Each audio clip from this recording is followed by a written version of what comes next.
Keeping it real with Rudi Lickwood, the topical interactive chat show where you may end up being one of the guests. Every Monday night, 8:30 p.m, tackling the week's major issues with special guests and you, the audience. Comedy with Rudi Lickwood. This event is brought to you by Comedy Hotspot. Don't forget, Keeping It Real with Rudi Lickwood. This is an 18 certificate only. I'm live. I can't believe it. I cannot believe it. I never thought I would actually see the day, ladies and gentlemen. My name is Rudi Lickwood. I'm your host. You're here with me live, keeping it real, keeping it real. In other words, we're going to be looking at topical news. What's been going on? What's people been saying? What they ain't been saying? That's what I want to know. What the fuck have they not been saying? That's what I want to know. Here's an opportunity where I normally do an early morning rant. Monday to Friday, bright and early, 8:15. And my little rants lead to me getting into conversations with a lot of people. More people than I ever knew I knew. And it's wonderful. And it's led to me having this opportunity now. Look at that. There's Joe. How you doing, Joe? It's led to me having this opportunity now to stretch out the information that we've dug up throughout the week. I'm going to have special guests. I'm going to have people who's going to be joining me, people who's been helping me move along the way. People who've got me to where I am today. Rudi, what you saying, man? Rudi. I think it's only important that I introduce my first guest. This guy, I owe him so much, man. I owe this brother so much. You'll be surprised to know who he actually is. I did a show at the Hackney Empire where they were looking for new acts. And this gentleman told me that he said, "Hey, young man, black man, come here." He goes, "You got potential, you know, you got potential. I reckon what you need in order to move your career ahead is you need an agent. You need an agent." So before I bring him on, right? Before I bring him on, I think we should have a little look at something like this. Let's have a look before I bring him on. Bung it on, Jim. Bung it on. The first one. Give it a clip. Give it a clip, mister. We put him away. Put him away, put him away, put him away, put him away, put him away, put him away, put him away, put him away, put him away, put him away, put him away, put him away, put him away, put him away, put him away, put him away. In the White House, the mighty White House, the liar tweets tonight. In the West Wing, the self-obsessed wing, the liar tweets tonight.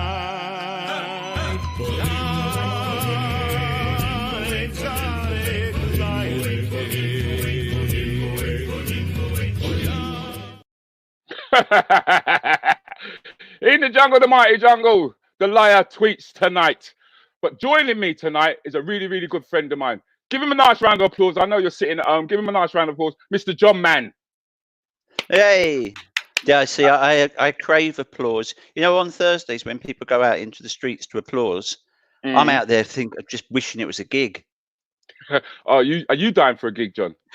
Yes, I am. Even though I've sort of backed off of gigging and only gig half a dozen a month at the most, I really miss it, yeah. Because the thing is that you've been really and truly, you've been one of the pillars of the alternative comedy scene, and you date. I mean, I don't want to put age on you. Do you know what I mean? But you go way back. You go way back. You go way back to when Phil Jupitus was but a little boy. Eh? Yes. I've known Phil since before either of us did stand up. So. Is it? You knew him before that? Yeah, because I was a sound engineer before I was a comic, and I was working with Red Wedge, who were the Labour Party movement, who basically opposed the Tories and all the things that they stood for at the time. And Phil was working at Go Discs, who looked after Billy Bragg and the House Martins. So we bumped into each other a lot. Because Phil was actually a poet as well, wasn't he? He was a bit of a Porky the poet. Right? Yeah. Yeah, that's how I remember he was known, and it was his Star Wars routine. I remember that really made him. Do you remember when he used to do that Star Wars routine? He did the tour Ready Jedi Go. Yeah, which I was support on. I did the support on that tour. I mean, how many other people did you actually support along the way? You supported quite a few, I didn't you? toured. I did Lenny Henry when he did the Australian show. He used me as a support for the England gigs, but the English gigs were all in little art centres holding like 100 people, so he could learn the set, which was amazing. I've toured with quite a few. Yeah, because I mean, this is what I'm saying. It's like there's a lot of comedians out there who've been doing like massive gigs, but nobody actually sees them on TV. No. Do you know what I mean? I mean, No. when I remember when I did my my show at the Hackney Empire, and Ben Miller was there. Don't know if you remember Ben Miller, and he went on Armstrong to and Miller, went on to do Lost in Paradise. Yeah. And I ended up going off and doing the Real McCoy, and I also ended up doing the warm-ups for Goodness Gracious Me. You know. So what year was you new act? Was that 91, 90? Around 91, 92, isn't it? 91 is the year Tonkinson won it. Yeah, but the thing is, I came after Tonks. Right, okay, so it'd been 92 or 3 then.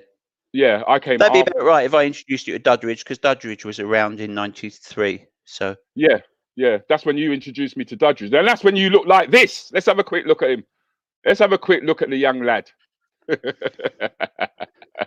Oh, you see, look at me. Oh, look at you there, man. In me Credit to the Nation shirt. Now, Credit to the Nation were brilliant. Do you remember them? The MC Fusion. He was very good young boy. And they ended up not doing too well on the hip hop sort of mainstream because Fusion was massively criticised because he didn't like the sexism and violence that like people like Ice-T did. So he was sort of pushed out. But then at that time, you looked a little bit younger yourself. Look. Yeah, look at me. Look, I've actually got a head of hair. Damn. Was that not long after you was doing the lookalike work? Because I remember that. Yeah, because I actually got into the whole scene as Eddie Murphy lookalike, didn't I? I wasn't really good money as well. It was fantastic money. It was actually better money than the stand-up, to be honest with you. Yeah, I can believe it. It was better money than the stand-up. I mean, they used to dress me up as Eddie Murphy. At that time, we had shops like Our Price, right? And what Our Price used to do was they used to get me a limousine. They used to get me the girls. Yeah, they used to bundle me into these shops. Yeah, so when he came out with like Trading Places and stuff like that, yeah, they would have me in the back. Yeah, and people would just come along and take pictures of me. Astonishing. And yeah, I know, because the thing is, they thought all black people look alike, innit? Well, I showed my daughter that picture last night, and she couldn't believe it wasn't Eddie Murphy. Okay, well, Eddie ain't got a gold tooth though. That's the thing. No. Have you got one in that photo, or is that new? I've got. You know what? I've got. I do have photos of me as a Eddie Murphy lookalike, which I will put up in the near future. Yeah, I'd like to see that. I'll put them up in the near future where people can actually see me surrounded like a bunch of kids out in Finland and Holland and Japan. You know, it was quite an experience. I mean, it all started off by accident. I was working in the Waverley Hotel in Holborn, and Art Blakey walked in. He was a jazz musician. He used to have these big bloody fucking lips. His cheeks used to puff out when he used to blow the horn. Yeah, I mean, anyone who's into music will know who he is. Yeah.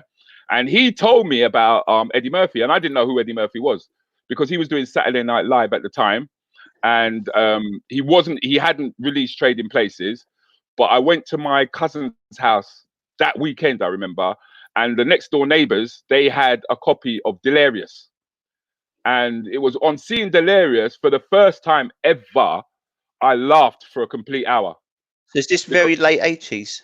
Very, very late. That was very late. I mean, I didn't even know that I was going to gravitate towards comedy, to be honest with you. No. You know, I used to sit down and watch the good old days, the Wheel Tappers and Shunters Club. Right. You remember the comedians?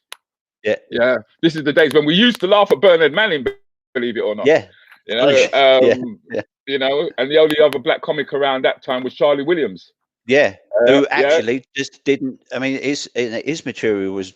Well, it was borderline racist at the time. It was all racist, man. It was all racist, funny shit. It was funny shit at the time because even when we had like programs like Love Thy Neighbor, right? Yeah. The beauty of Love Thy Neighbor for a lot of black people was that I've forgotten his bloody name. He was in EastEnders.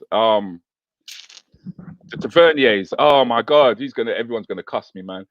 People, tell me the name of the black character who plays in EastEnders. Oh my God. Yes, I know who you mean. Yeah. I'm rubbish with names. Yeah, and he was giving as good as he used to get.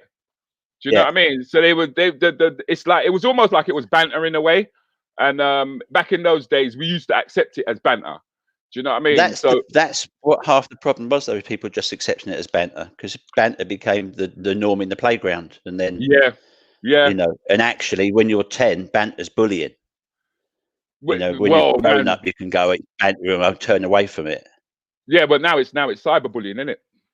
Now the kids are so fucking weak. It's all cyberbullying. Now they can get you without you even being in your house, now without you even being in the playground. But I mean, back then, that was just how it was, man. And we accepted it for what it was. Yeah. You know? And I think the sheer fact that alternative comedy did come along, and there was no sexism, no racism. Do you get me? You write your own material, all that kind of stuff kicked in, and it took the scene, it took the whole scene to another place. And I think that's when I myself began to become a little bit more politicized.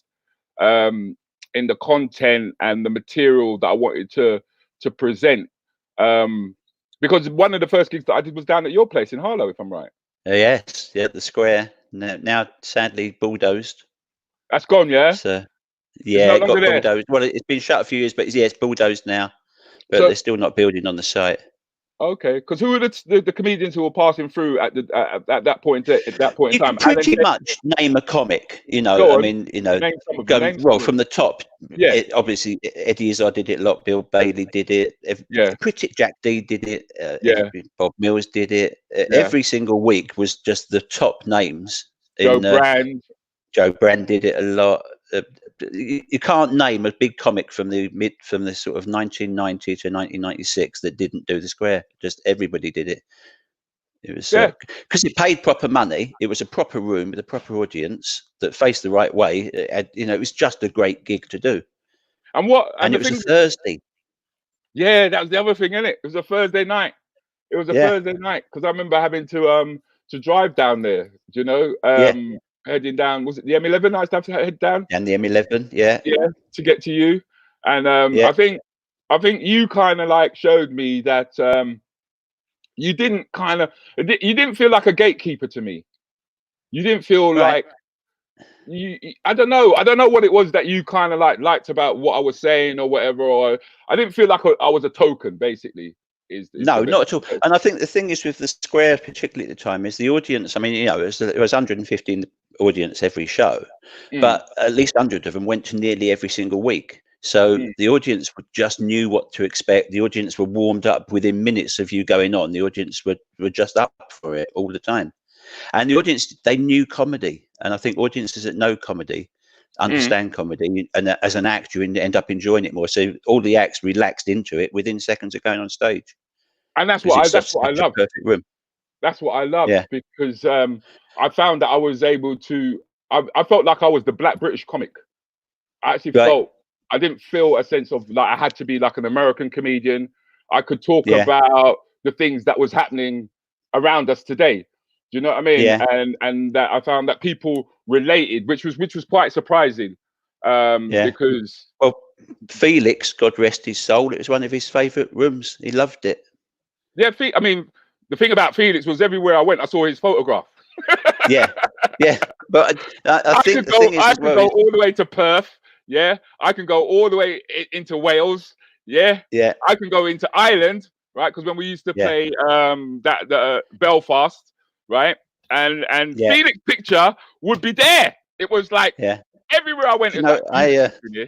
I remember one Saturday night, everyone went to the Comedy Cafe, and then after the Comedy Cafe, we went to somebody's house in Crouch End, and I left about 6:30, 6:45 in the morning, and I was just walking up to get my car, and I saw Felix walking down the hill, dapper, like really dressed gorgeously. I went, all right, Felix, are you just on your way back from a gig? He said, no, I'm going to go and buy a newspaper. It's just beautiful. He just, he just dressed up better than anything just to go and buy a paper. Felix used to always wear proper clothing, bruv.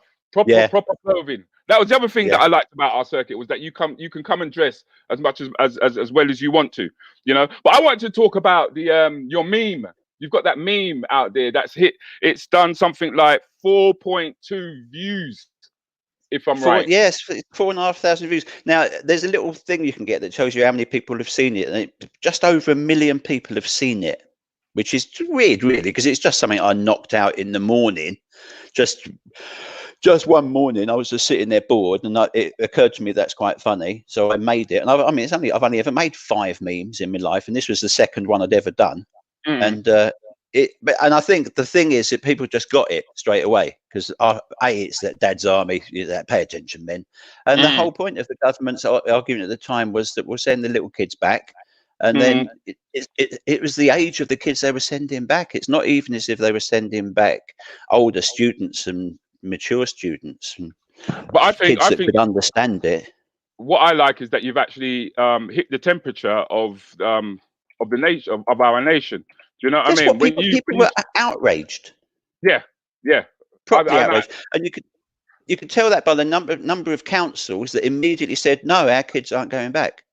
You know, like Liverpool did it first, then Manchester did it. Quite a lot of London boroughs did it. They did it round here. They did it in Essex. Loads of councils went, no, if as a school you can ignore the government's guidelines and regulations because we're not sticking to it. It's disgusting. Well, you're gonna ignore them, because when you got people like Boris Johnson telling the biggest lies on the planet. I mean, yeah, one of his lines was his biggest lie was I've not told a lie since I've been in politics. It's just, you know, there we go. Hey, yeah. Yes, it is. And the thing is as well, it's when politicians say, like, I mean, Trump's the worst at it, obviously, but when he said that, there's actually no reason for him saying it. If he should have just said, he said it randomly. So for him to randomly say, I've not told a lie since I've been in politics, when people absolutely know for a fact he has, it's just strange. Yes, it is. Rudolph but then Walker. That's the brother. Yeah. But then that's typical of our government. That's typical of our government. Do you know what I mean? Constantly lying to us. You know, constantly telling us the bullshit. You know, and this show will actually give me an opportunity to air certain views when it comes to that, as well as finding out what people at home think. But for now, John, right? Yeah. I just want to do a quick section with listeners at home. All right. Yeah, cool. Can I just tell Colin Mayhew that if he has a look online, Phil is gigging as Porky in the next couple of next year. I will send him later a link to where he's doing. Okay. We'll do that. Do that. But I'll be back with you in a minute, John. I'll be back with you in a minute. I want to talk to the listeners. I want to talk to you guys at home. I want to set up something for you guys, right? I want you to send in some sketches to me. Right, I want you to send in some sketches to me, and the sketch has got to be about, did you know something? All right. So, did you know? And you do your little sketch to out to us what it is you want us to know. So, here's an example of what I'm talking about. Did you know that hypertension and heart disease kill more blacks than anything else in America? I didn't know that. I thought it was the police.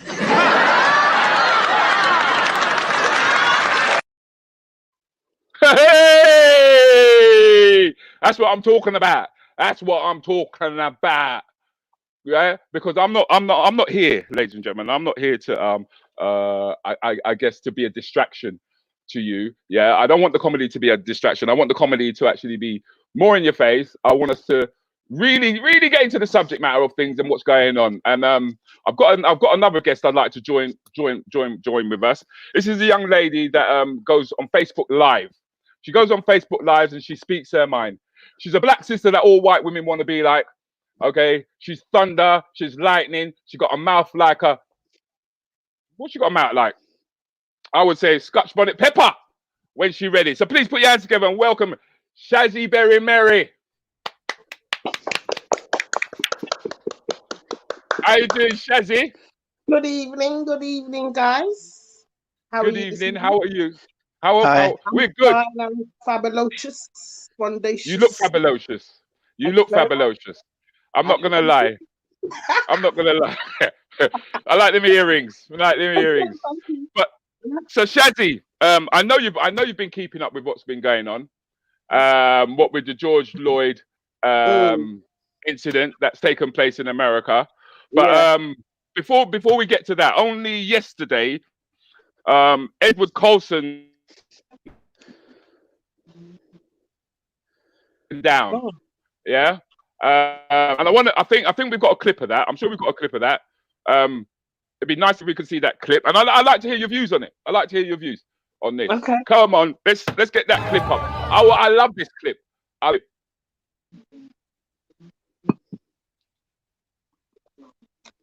No, What's the clip happened? did not go up.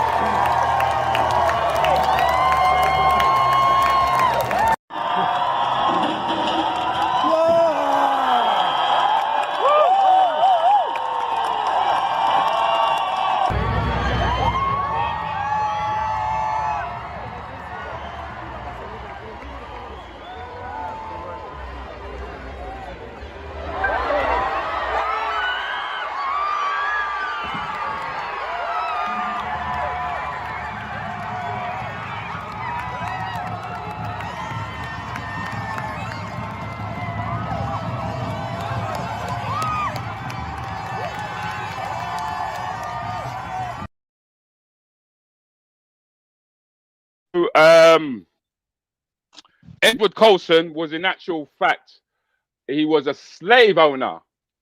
This guy, he basically brought slaves to the UK. Okay, H4,000. H4,000. 84,000 men. 84,000. 84,000. Plus. 84,000. Plus. That's how. Yeah. Plus that he Yes. brought over. Plus all the ones that died on the journey. So that was all part of the triangle, isn't it? That was all part of the triangle: the West Indies, Yes. Britain, and America. What I found quite surprising, believe it or not, is that the mayor of Bristol is Jamaican. Yeah. Now, I mean, as a Jamaican mayor, I would have thought in the first 2 weeks, yeah, pull down that statue, man. Yeah, pull it down. Yeah. But you know, because he's playing the political game and he wants to keep his job. Do you know what I mean? He's waited for the people then to decide to pull it down. I don't know. What are your thoughts? What are your thoughts, Shazzy? Well, yeah. I think that we've accepted things for too long. Now is the time for an uprising in saying how we really feel about these things, because it is a great insult that this statue has been up there since the 1800s and we're in the 21st century and that's when it's come down. Now he represents the torture that we went through as black people. Yeah, we went through 400 years of it. Yeah, and it's still going on today. So at some point, these statues that are around, we need to be shown some respect as a people. We've been through enough. When are they gonna give us the respect that we deserve? Our parents came here and helped build. They're looking for milk and honey, innit? Right. They were looking for milk and honey and gold that was not on the pavement. Do you know what I mean? All they found was outside toilets and subtle racism. That was all they found. Right, exactly. And my dad came here, and he came as a young man in his 30s, and the things that he endured as a 35-year-old man, when he bought his property, his only property, he bought it. He went through racism because the first place my dad viewed was in Acton. Okay. And the neighbor who was going to sell my dad the house said, you know what? I really want to sell you the house, but the neighbors have already told me that if I sell it to a black man, I'm going to make his life hell. So we've endured enough. This statue should have been brought down a long time ago, not yesterday. Do you understand? Well, however, the generation that is coming up has they're not putting down. up with the bullshit. Yeah, they ain't putting up with the bullshit because they're more multicultural. They're more. Although there wasn't a lot of people of my color, they're bringing it down. But the generation that we have thought about are more multicultural. They're more sticking together. and see the injustice that is done onto our black people, and they're not having it at all. So you know what? Good for them. That's because it's nice to.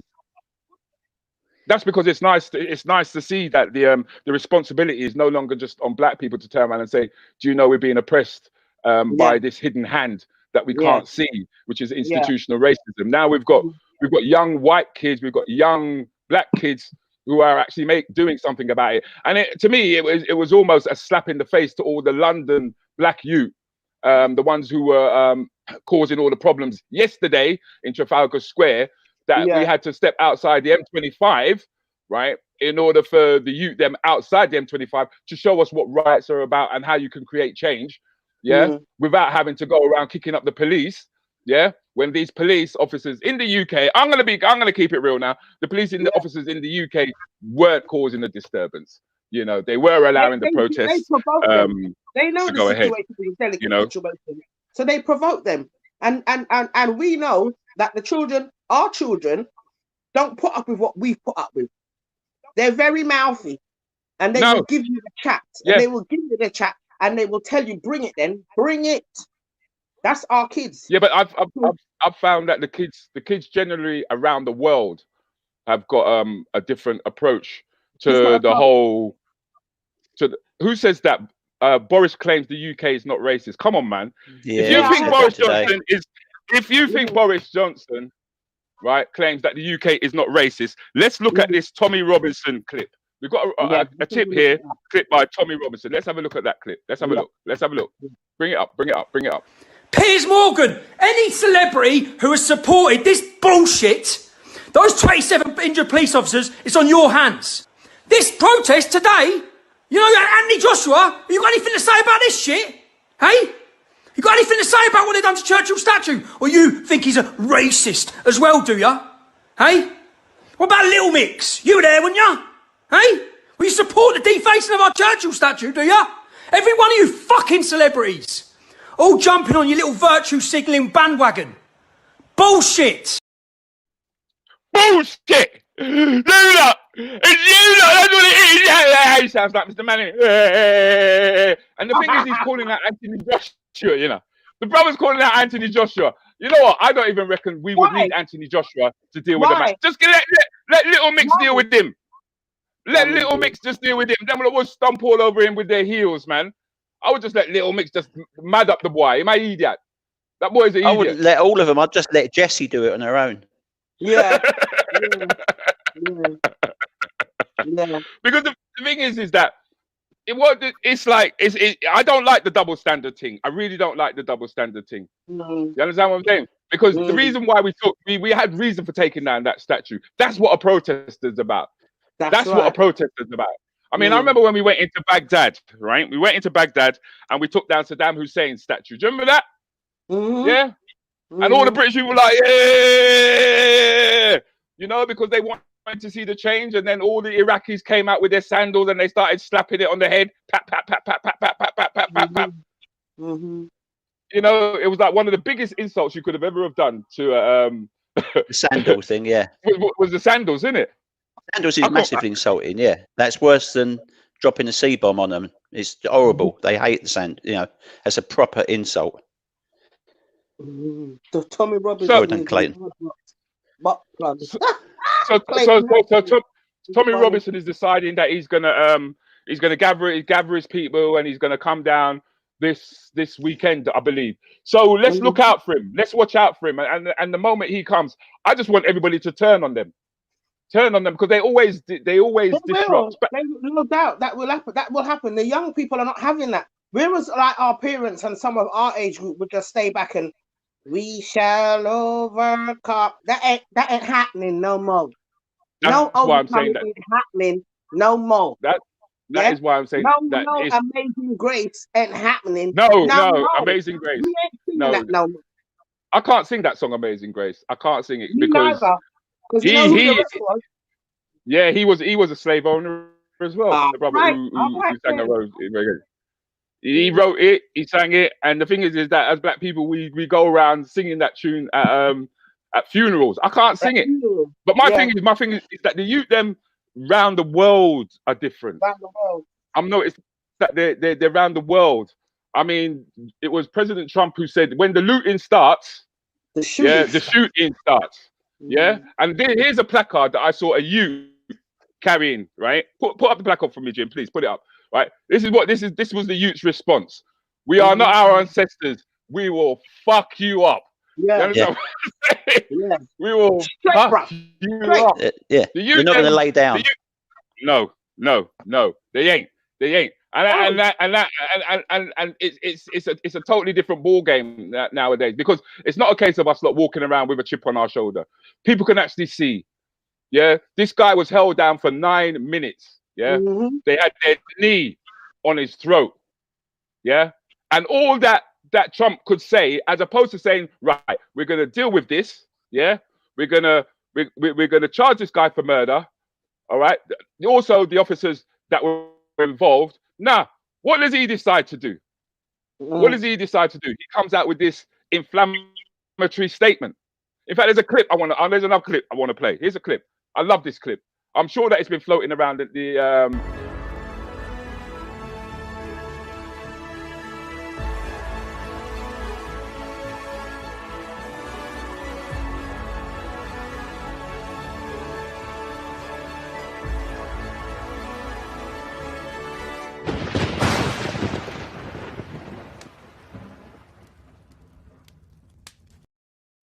yeah. Yeah. Yeah. Pop. That's sweet. That's what I'm saying. Yeah. That's what I'm saying. You need to WhatsApp that one to me, yeah? Is it that one's all over my page, man. That one is all over my page. Seen it from you. You know? Because this is what I like about the early morning rants. I get people sending me loads and loads of clips that we use in the morning and we talk about. And it kind of like pushes the conversation along. It gives me a good idea of what people are thinking and what they are saying. And I ask you guys to continue doing that, continue linking up with me in the morning. It will help this show in the evening. But I am now starting to get really, how can I put it, man? I'm seeing a lot of deaths. I'm seeing a lot of deaths, man. You know, and with COVID as well, it's made it hard. You know, it's really made it hard. I mean, the moment the COVID thing stepped in, it was like toilet paper went through the roof. Do you know what I mean? I was beginning to wonder if people at home were eating toilet paper. Do you know what I mean? What were they barbecuing the toilet paper? What were they stewing the toilet paper? What were they doing, man? How many times do you need to wipe your batty? That's what I want to know. You know? Did you see that bloke that tried to take 600 toilet rolls back to Tesco? And Tesco said, no, you keep them. He actually tried to take it back. Yeah, he went out and he bought, at the beginning of it all, he just bought so many toilet rolls, then realised actually a month, 2 weeks later, you can buy them everywhere. But where did they get that concept from? Where did that come from? That came from what happened in Australia. There was a genuine shortage of toilet rolls because the factory that produces them for part of Australia caught fire. So there was going to be a shortage of toilet rolls in Australia for maybe a fortnight. But people over here saw that, linked it with COVID, and went out and bought. Yeah. I used to write a column in a newspaper in Hertfordshire, and 1 month on this column, I just wrote this thing about there's going to be a shortage of peas, just for a laugh. And Sainsbury's and Bishop Stortford sold out of peas. Old people went out and bought all the peas. They read my column, thought there was going to be a shortage of peas, and went out and bought them all. I introduced a pea shortage. Yeah, because people believe what they read. They go, well, no, my God, there's going to be a shortage of peas. I better buy a year's supply of peas. I think I buy a bag of peas a month. I don't need 30 bags of peas. That kind of reminds me of when you used to talk about Neil Armstrong and the things that he could have sold. Yeah, Chicken Tonight. Yeah. I forgot about I remember that. Remember you used to tell us that when Neil Armstrong, a small step for man, giant leap for mankind, most famous thing ever said. He could have made a fortune if he'd stepped on the moon and said, "I feel like chicken tonight," done the little dance around the moon in slow motion. That would have been given the lack of atmosphere on the moon. That would have been so funny. But the thing is that COVID seems to be coming towards an end. Well, today they said there were no deaths. Well, is there's more deaths? There's no Is that deaths right? today. There was no deaths of COVID on record today. That's what I heard on the news. No, in Scotland and Well, Wales, and there's no. mm. What's happened is that New Zealand have completely got rid of it. Where? Is it? It's totally gone in New Zealand. Because they're talking about people ain't going to receive no furlough money till August. That's what they're saying now. You know, because I received some furlough in June. Yeah, then I hear today that there ain't going to be no furlough until August. People are going to want to get back to work now, aren't they? Yeah, of course they are. I want People are actually going to want to get back to work, and the thing is whether or not now is a safe time for us actually to be sending our kids back to school. Yeah, I mean, I'm quite concerned, to be honest with you, with what the kids are going to have to put up with just to get through the front gate. I mean, I've got a clip, I've got an image that I want to show, if Jim could put it up for me, of what our kids are going to be looking at when they try to get through the school gate. If we haven't got the clip, that's fine. But it would have been good to see that. But I mean, what do you think? I can tell you what it was. Basically, it was two teachers wearing full protective gear with face masks and face coverings and visors, taking a temperature check of a little kid as he went into preschool, like a 6-year-old. Can you imagine how scary that is? That's the whole point. It's a miss. Why are you dressing like that? And I'm sure that 4 minutes later, the kid was in school and they all took their gear off and it was fine. But that's the world we're going to be in for the moment, which is why I genuinely believe that if anyone went back to school at all, it should be the year 11 kids that have got their GCSEs, the year 13s that have got their A levels, and the last year students, the university students, ones that are old enough and mature enough to understand what the whole social distancing means and get on with their lessons. You can't tell. Well, I mean, 15, 6-year-olds to stay in a room and not go near each other. Well, Susan's concerned about what if there's a second wave? What if there's likely to be a second wave of this? Yeah. I think they will be. I believe they will be. Yeah. Yeah. I do. I don't see how they wouldn't be. Because the information that we were given was too contradictory. Don't go to school, go to school. Don't go to work, don't go to work. Don't take London transport, but go to work. Walk if you have to, but don't go on the train. Do you understand? Then, no, madness. It's pure madness. Yeah, on the 1st of June, children go back to school. Shops were opening. Social distancing was told, we were told, keep social distancing, but go to the park for more than an hour now. So the social distancing. My road, last week, it was like a carnival. The sun was hot. People have been in their house for 3 months. And then on top of that, you're telling me that I can't go and get my sinting when I'm ready. Yeah. That's for all those people who don't have partners, whose partners are don't live in the same household. Me and you are all right in it, John. You got wifey in it. You got wifey in it, John. Yes, of course. So. Well, yeah, but the thing is, have you been making love with a mask on? You know, social distancing and all the safe. we got an enormous bed, so. I'm feeling sorry for all them man and all them sisters who can't get their things. You know what I mean? Because of the social distancing. So them there. But then people completely ignore social distancing when it suits them. In front of me now is a window. Just over there is a window. If I walked over there and looked out the window, I could see the beach. On the sunny days 2 weeks ago, that beach was packed with people not giving a shit. No. Today, it's a bit cold and back to normal, and there's just the people who live around here walking on the beach. Right. No, but you can't really blame them, man, because how can you on one level say that we got to have this 2 meters apart? Yeah, you're queuing up to get into Iceland. Yeah, you're 2 meters apart, and then you go into Iceland, or you go into Asda, you go into Sainsbury's, and then you're brushing shoulders with these people. Yeah, you're not allowed. Social distancing. Get out my way! Yeah. Get out my way! That's what I'm doing. That's what I'm saying. And then social distancing. And that's the same. That's the same thing with the bus. Do you know what I mean? You're not allowed no social distancing. It's like when you're sitting on the bus, everyone's got to cram up. You know. But the thing is, John and Shazzy, we've actually run out of time. Oh, bless you. We've actually run out of time. I think it really was quick. It just goes to show that when you've got something to say and you're moving along very passionately, that time just whoops, it just disappears. But like I said, ladies and gentlemen, for all of those, I want to know if you can send me your sketches. Let's not forget your sketches. Okay, don't forget your sketches. Yes, did you know sketches? Yeah, see what you can come up with. See what you can send to Rudi Lickwood, right? And you can join me here. I won't tell you who I'll be with next week. That's going to be a bit of a surprise. All right, and obviously we're going to have Shazzy back. She's going to be one of my regulars. Because as you can see, she's got plenty to say, and she hardly had a chance to get it out today. Your guest next week better not be Tommy Robinson.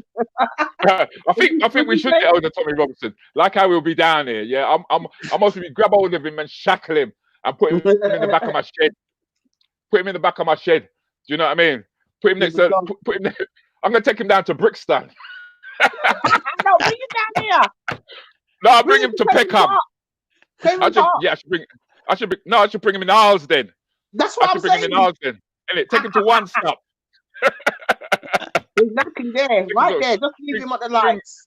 Bring him and Liam Nielsen. You know what I mean? So anyway, yes. Thank you, Rudi. No, John. Thank you very much, man. You got my. You're welcome, mate. I'll speak to you in a week. Shazzy, thank you very much for being my first guest on my show. Obviously, I'm going to have you back without a doubt. So, ladies and gentlemen, you guys go and have a good day. This is Rudi Lickwood keeping it real. Thank you very much for joining me, and I will see you guys next week. Hit me in the mornings, Monday to Friday, 8:15.